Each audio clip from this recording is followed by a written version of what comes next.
রোজ garden palace নাম গোলাপের বাগান হলেও এই রোজ গার্ডেন প্যালেসের তৈরির পেছনে রয়েছে একটি কাটামো ইতিহাস। গল্পটা ঋষিকেশ দাসের, সময়টা 30-এর দশক। সে সময় ঋষিকেশ দাস ছিলেন মূলত ব্রিটিশ আমলের নব্য ধনী ব্যবসায়ী। তিনি বিভিন্ন উন্নয়নমূলক কর্মকাণ্ডে গুরুত্বপূর্ণ ভূমিকা রাখেন।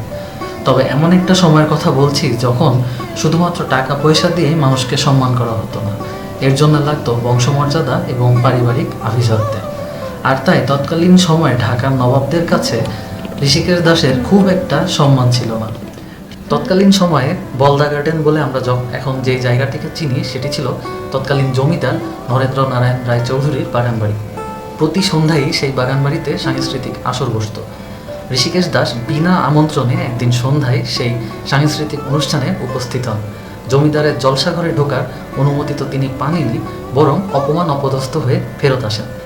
এই ফেরত আসার সময়ই তিনি চিন্তা করেন অপমান এবং ক্ষোভ থেকে তিনি এমন একটি বাগান বাড়ি তৈরি করবেন যা কিনা তৎকালীন সময়ে ঢাকার বুকে তার একটি উল্লেখযোগ্য নিদর্শন হয়ে থাকে।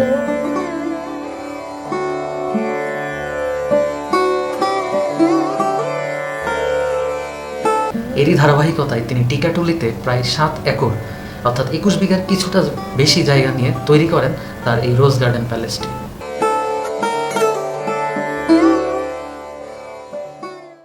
সুন্দর সুশোভিত গোলাপের বাগানের একপাশে শ্বেত শুভ্র মোহনীয় রূপে মাথা উঁচু করে দাঁড়িয়ে রয়েছে রোজ গার্ডেন প্যালেসটি। মূলত এই প্যালেসটি প্রায় 22 বিঘা জমির উপরে অবস্থিত। এর স্থাপত্য শৈলীতে কারিন্থীয় গ্রিক শৈলী লক্ষ্য করা যায়। পুরো ভবন জুড়ে লতাপাতার দৃশ্যমান কাজ চোখ জুড়িয়ে দেয় এর আগত দর্শনার্থীদের।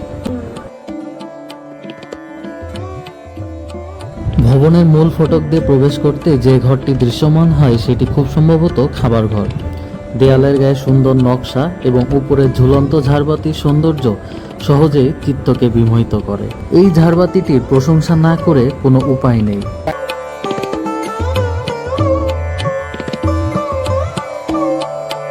ভবনের দ্বিতীয় তলায় যাওয়ার জন্য যে সিঁড়ি ব্যবহার করতে হয় তার সৌন্দর্য সত্যিই অবর্ণনীয়।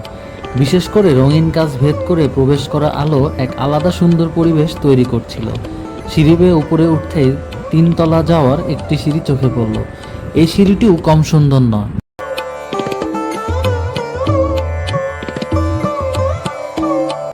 উপরের এই অংশটুকু সম্ভবত বৈঠকখানা কিংবা নাচঘর হিসেবে কোনো এক সময় ব্যবহৃত হতো। এর বিশালতা এবং মাথার উপরের কারুকার্যমণ্ডিত অসাধারণ সৌন্দর্য সকলকেই বিমোহিত করছে।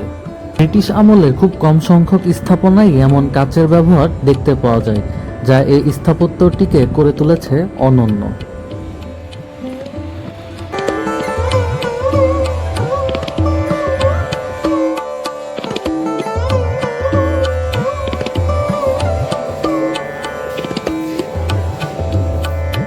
বাইরে সুন্দর স্বচ্ছ পানির 2 পার বাঁধানো পুকুর পাড়ে বসে অনায়াসেই একটি বিকেল পার করে দেওয়া যায় রোজ গার্ডেনের সৌন্দর্য উপভোগ করতে করতে। তবে দুর্ভাগ্যজনকভাবে ঋষিকেশ দাস এই ভবনটি তৈরি করার আগেই দেউলিয়া হয়ে যান। আর তাই অনেকটা বাধ্য হয়ে তিনি তার এই প্যালেসটি বিক্রি করে দেন তৎকালীন সময়ের খান বাহাদুর আব্দুর রশিদের কাছে। তাই আপনারা যারাই এই রোজ গার্ডেন প্যালেসে যাবেন দেখবেন এই রোজ গার্ডেন প্যালেসের উপরে খোদাই করা রয়েছে আব্দুর রশিদের নামে, রশিদ মঞ্জিল নামে। এই প্রশ্নটা অনেকের মনেই ঘুরপাক খেতে পারে যে ঋষিকেশ দাসের তৈরি এই স্থাপনার উপরে কেন রশিদ মঞ্জিল নামটি লেখা। আসলে মাঝে মধ্যে আমাদের জীবনে এমন কিছু ঘটনা ঘটে যা আমাদের জীবনকে করে তোলে চরম নাটকীয়।